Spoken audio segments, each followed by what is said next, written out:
Assalamu alaikum students, welcome to the second lecture of science. We have already briefly learned about microorganism, microbiology and microbiologists in the previous lecture. Students, open the book page number 15. We will discuss here remaining chapter microorganisms. Students, look at the paragraph given your science book, page number 15. Do you know? Everyone open this page number 15 and look at this paragraph. Do you know? Now, I will explain one by one. Number 1.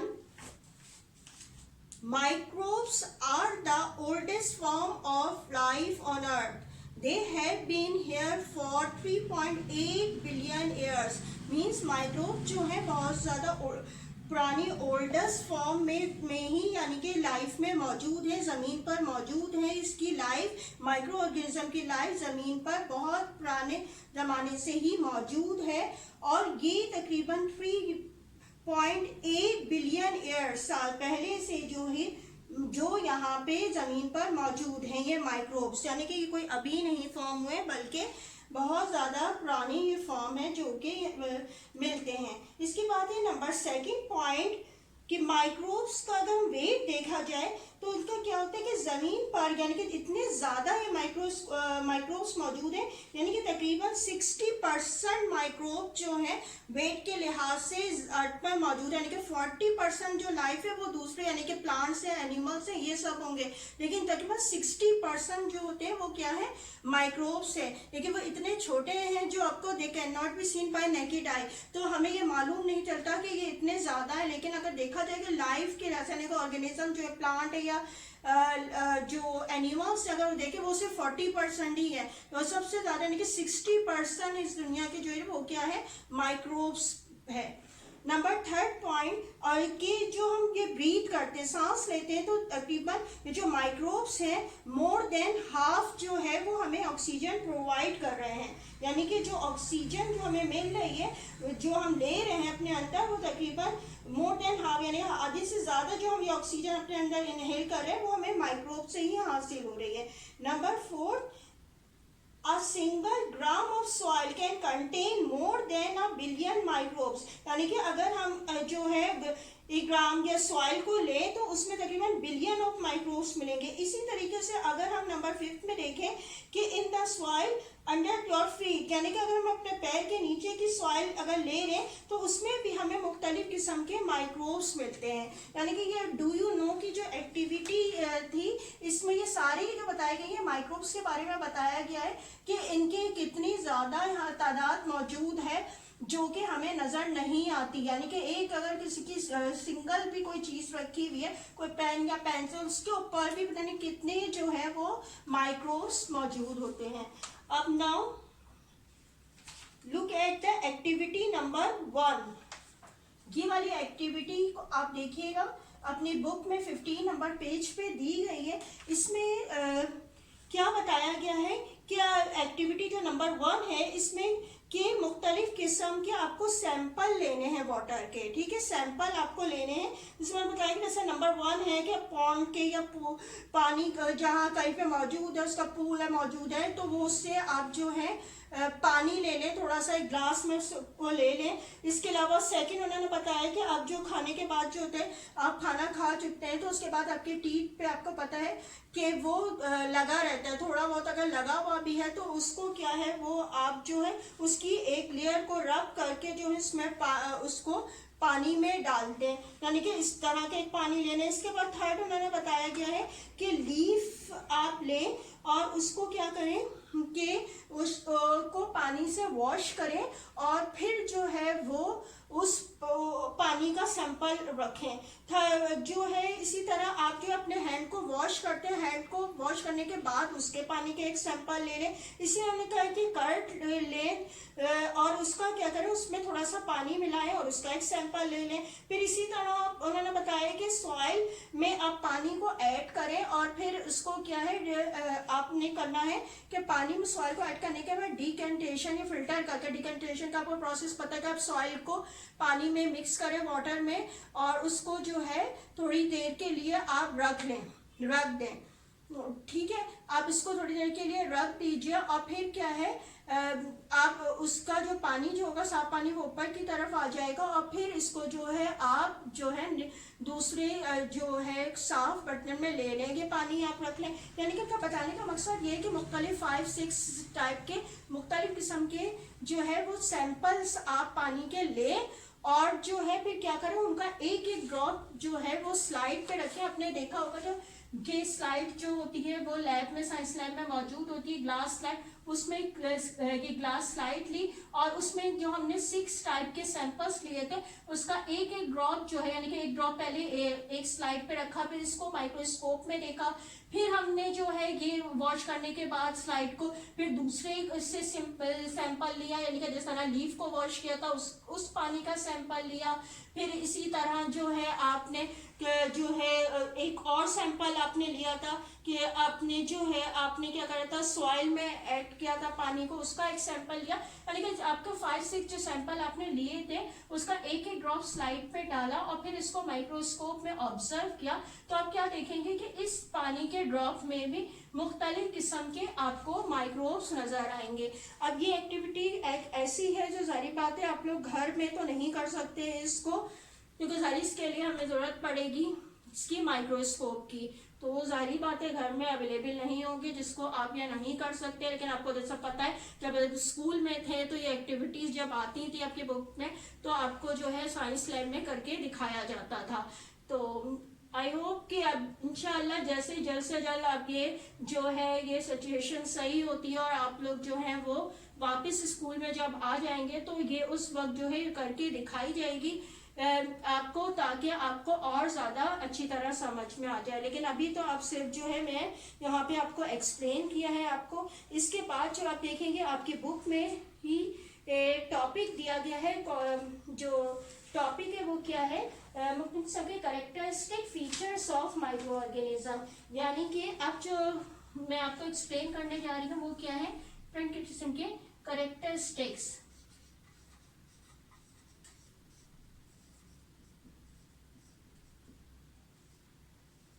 Characteristics of microorganism।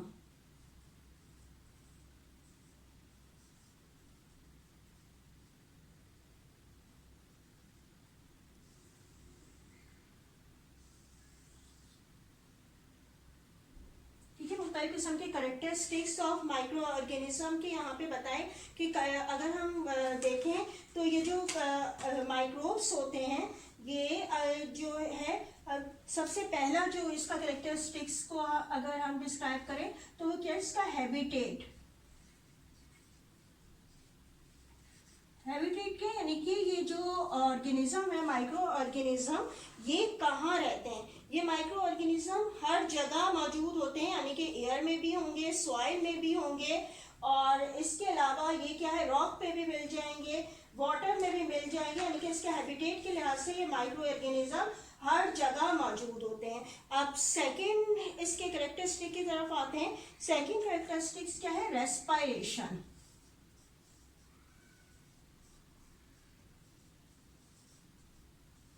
Respiration में क्या है कि इनको कुछ organism तो ऐसे जो कि इनको नीड होती है ऑक्सीजन की, जैसे कि हमें नीड है रेस्पिरेशन के लिए ऑक्सीजन की, ऐसे इनको भी होती है। लेकिन कुछ जो है माइक्रोब्स ऐसे भी होते हैं जिनको ऑक्सीजन की नीड नहीं होती, यानी कि विदाउट ऑक्सीजन भी वो सरवाइव कर सकते हैं।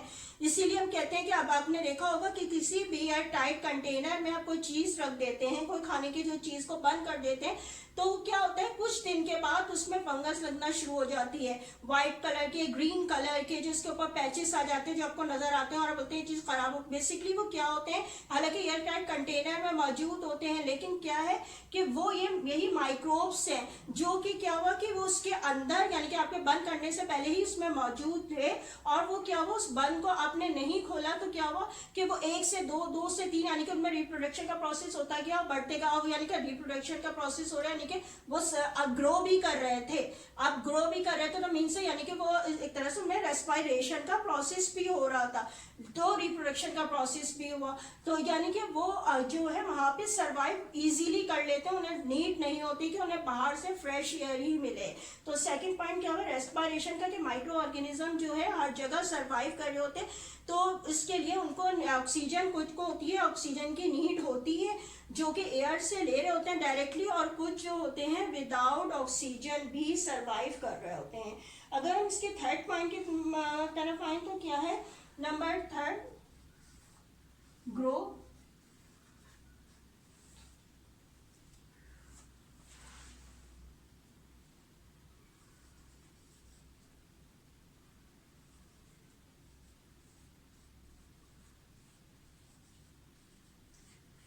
ग्रो, ईट एंड रिप्रोड्यूस, यानी कि सारी बातें जब ये लिविंग थिंग है तो ग्रो भी करते हैं, बढ़ते भी हैं, और इसके अलावा ईट करते हैं यानी कि खाएंगे भी, सारी सी बातें उनको जिंदा रहने के लिए जरूरी होती है, जो फूड जरूरी होती है तो उन्हें भी जरूरी होती है, तो ये भी जो ईट करते हैं, खाते भी हैं, ग्रो भी करते हैं और रिप्रोड्यूस भी करते हैं, यानी कि 1 से 2, 2 से 3, यानी कि बहुत तेजी से इनमें रिप्रोडक्शन का प्रोसेस होता है। ये माइक्रो ऑर्गेनिज्म था, नेक्स्ट कैरेक्टर था। इसके अगर हम देखें तो नेक्स्ट इसका आ जाता है इसके साइज पे, कि इसका साइज होता कितना है। ये माइक्रो ऑर्गेनिज्म भारी बात है, हमें नेकेड आई से तो नजर नहीं आ रहे होते, तो अगर हम इसका साइज देखें तो जाहिर सी बात है they can be seen only by microscope, microscope से नजर आते हैं, ये बहुत ही ज्यादा छोटे होते हैं। अगर इनके देखा जाए कि बहुत ज्यादा छोटे होते हैं, और इनका ग्रोथ अगर वायरसेस मुख्तलिफ किस्म के होते हैं, उनका ग्रोथ जो होता है उनके साइज के लिहाज से जब वो बहुत ज्यादा छोटे होते हैं तो उनका ग्रुप जो कलर होता है, एक ग्रुप कहलाते हैं, इसको कहा जाता है जो आपकी बुक पे भी मेंशन हुआ है, इसको कहते हैं पार्वो वायरस। अब ये जो पार्वो वायरस होते हैं ग्रुप्स ऑफ वायरस है जिसमें बहुत सारा माइक्रो ऑर्गेनिज्म होते हैं, लेकिन इनके साइज की अगर बात की जाए तो ये क्या होते हैं, बहुत ज्यादा छोटे होते हैं। यानी कि ये अगर हम देखेंगे इनका साइज जो होता है वो नैनोमीटर तक होता है। नैनोमीटर क्या होता है, आपने अपने देखा होगा कि स्केल होता है जिससे आप लाइन ड्रॉ करते हैं, तो उसमें जो है सेंटीमीटर होते हैं, मिलीमीटर मौजूद होते हैं, तो इसीलिए उससे भी छोटा जो होता है एक माइक्रोमीटर होता है, और उससे भी छोटे जो होते हैं वो नैनोमीटर कहलाते हैं। यानी कि आपने देखा होगा कि स्केल पर जो आपकी लाइंस मौजूद होती हैं, तो स्केल है आपके इंचेस है, तो जो एक 1 इंच का अगर यहाँ पे है मौजूद तो इसके ज्ञान में आपको रखा है 10 लाइन मौजूद होती हैं, तो इसमें भी अगर उसके 1000 लाइन के 2 लाइंस के दरमियान में भी अगर 1000 लाइन ड्रॉ मैं कर दूं, ठीक है, उससे ज्यादा भी, तो वो उतने ज्यादा छोटे, यानी कि उस लाइंस में भी इतने छोटे जो आपको लाइन भी यहाँ पे नहीं ड्रॉ हो सकती, तो उससे छोटे छोटे जो है वो यानी कि नैनोमीटर उनका साइज होता है किसका, माइक्रो ऑर्गेनिज्म का, जो इसीलिए हर जगह मौजूद है और हमें नजर नहीं आ रहा है अपने साइज की वजह से ये। इसके बाद नेक्स्ट टॉपिक की तरफ आते हैं कि नेक्स्ट टॉपिक हम इससे देखें तो इसका क्या है, एडेप्टिव फीचर्स।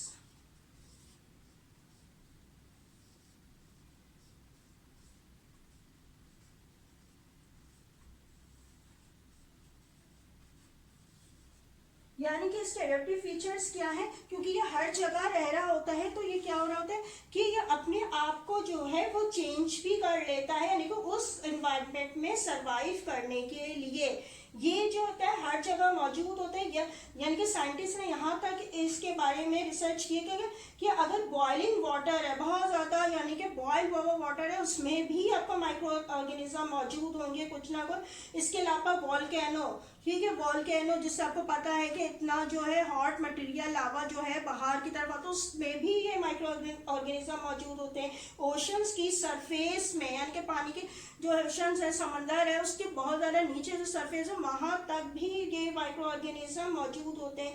इसके अलावा आइस पे, बर्फ के ऊपर भी ये मौजूद होते हैं, यानी कि हर तरह के इन्वायरमेंट में रहते हैं। तो ये क्या करते हैं, एडेप्टिव फीचर, ये अपने आप को वहाँ चेंज कर लेते हैं। अब ये चेंज करने में भी इसमें क्या होता है कि कुछ जगह तो ये मौजूद तो वहाँ पे है, लेकिन ये क्या होता है कि इनमें ऐसी कैरेक्टरिस्टिक्स मौजूद होता है कि ये अपने आप की बॉडी के ऊपर एक कवरिंग को चढ़ा लेते हैं, यानी कि इनकी बॉडी के ऊपर जो है कोट आ जाता है, यानी कि कोई भी अगर माइक्रो ऑर्गेनिज्म है सपोज, तो उसके ऊपर क्या होती है, एक कवरिंग आ जाती है इनकी।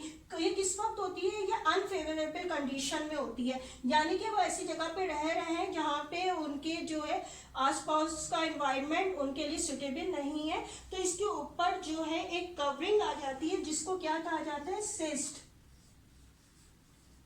कहा जाता है। ये अनफेवरेबल कंडीशन में होता है, यानी कि माइक्रो ऑर्गेनिज्म जहाँ पे अगर कहीं चले गए हैं, लेकिन जो है वहाँ पे वो एनवायरनमेंट इनके लिए सुटेबल, वो टेम्परेचर नहीं है, तो सिस्ट की फॉर्म में आ जाएंगे। लेकिन दोबारा जब फेवरेबल कंडीशन वापस आती है तो क्या होता है, ये सिस्ट जो होता है ऑटोमेटिकली इनका रिमूव हो जाता है और दोबारा फिर वो सर्वाइव करने लगते हैं, यानी कि वो दोबारा से वहाँ पे ग्रो भी करने लगते हैं, रिप्रोड्यूस भी प्रोसेस हो रहा होता है, डिजीज फैला रहा होते हैं। तो ये जो होता है इनका फंक्शन जो हो रहा होता है इसी तरह से होता रहता है। यानी कि अब ये जो अभी मैंने आपको ये सारे कैरेक्टरिस्टिक्स यहाँ पे समझाए, ये क्या है, इसके जो है ये माइक्रो ऑर्गेनिज्म के जो है मुख्तलिफ किस्म के कैरेक्टरिस्टिक्स हैं। इसके बाद जो है मैं आपको जो है वो होमवर्क समझाने जा रही हूँ, क्योंकि आपने फर्स्ट लेक्चर भी हमें मैंने पढ़ा दिया है, ये सेकंड है। तो इसके बाद अब हम आते हैं आपके home now class a moving onward homework. आपका होमवर्क क्या होगा सर कि आपने किस्म के टाइटल पेज पहले तो बना लेने। अच्छा, सबसे पहले तो ये समझना है कि ये होमवर्क आपने करना का है। आप क्या करेंगे, लूज पेजेस ले लीजिएगा, उसको फाइल में लगा दीजिएगा और उसमें ये सारे जो मैं बता रही हूँ उसको काम करते जाइएगा। अच्छा, यहाँ पे आपने सबसे पहले क्या करना है, मिड टर्म का टाइटल पेज बनाइएगा। इसके बाद आपने क्या लिखना है, सिलेबस लिखना है, मिड टर्म का सिलेबस जो आपको फर्स्ट लेक्चर में मैं एक्सप्लेन कर चुकी हूँ। यहाँ पे दोबारा आपको मिल रहा है कि आप इसको रिटर्न वर्क में भी देख सकते हैं। ये आप कॉपी कर लीजिएगा एज इट इज़, इसी तरीके से बायोलॉजी, केमिस्ट्री और फिजिक्स का पोर्शन बना के। इसके बाद आपने बायोलॉजी का टैग बनाना है, अपने जो आपके पास पेजेस होंगे उसमें बायोलॉजी का टैग बना लीजिएगा। और उसके बाद आप क्या करेंगे, नेक्स्ट आपका जो चैप्टर स्टार्ट हुआ है वो कौन सा है, माइक्रो ऑर्गेनिज्म का, इसका अपने एक टाइटल पेज बना लेना है। ये तो सारे जो है ये शो का है जो अपने टाइटल पेज बनाना है। उसके बाद आपका होमवर्क है क्या, पहले तो आप अपने डायरी में भी ये नोट डाउन करते रहिए। आपने क्या है, make a title page and do question number 1 and 2। आपने क्वेश्चन नंबर 1 and 2 करना है। आपने कहाँ, वही पेजेस में करना है। सबसे फर्स्ट क्वेश्चन जो है, define the following terms, micro organism, microbiology, microbiologist, यानी कि इनकी डेफिनेशंस आपने लिखनी है। आपने यहाँ से कॉपी डाउन कर लेंगे। किस तरीके से आपने लिखना है, बिल्कुल ऐसे ही जैसे कि क्लास में करवाती थी। आपने हेडिंग लिखिएगा, उसके बाद लाइन लीव करके आपने इन्वर्टेड कॉमास में डेफिनेशंस को लिखिएगा, दोनों साइड पे स्पेस को रखिएगा।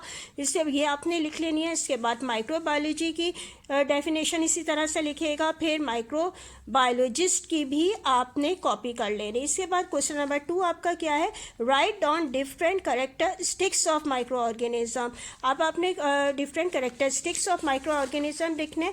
इसमें आपने क्या करेंगे, सबसे पहले आपने हेडिंग दे दीजिएगा कैरेक्टरिस्टिक्स ऑफ माइक्रो ऑर्गेनिज्म, फिर इसको 1 by 1 जो अभी मैंने एक्सप्लेन किया था वही आपको इस तरह कॉपी करना है कि हैबिटेट की साइड हेडिंग डालिएगा, respiration, grow, eat and reproduce की। इसके बाद है साइज की, ठीक है, साइज के आप यहाँ पे लिख लेंगे। और इसके बाद जो है लास्ट है आपकी नंबर 5 है एडेप्टिक फीचर, ठीक है। ये आप यहाँ से इस तरीके से पूरा यहाँ से यहाँ तक आपने कॉपी डाउन कर लेना है अपने पास, और इन पेजेस को फाइल में लगा के संभाल के रखिएगा। जैसे स्कूल से कोई इन्फॉर्मेशन आपको मिलती है कि कब आके आपने सबमिट करवाना है, तो ये उस वक्त आप सबमिट करवाइएगा। और जो है आपने होमवर्क अपने पास जो है लिखते जाइएगा, ताकि ये ना हो कि एक साथ आपको बाद में ये सारा काम मिलना मुश्किल हो जाएगा। I hope you have understand. We will meet in the next class. अल्लाह हाफिज़।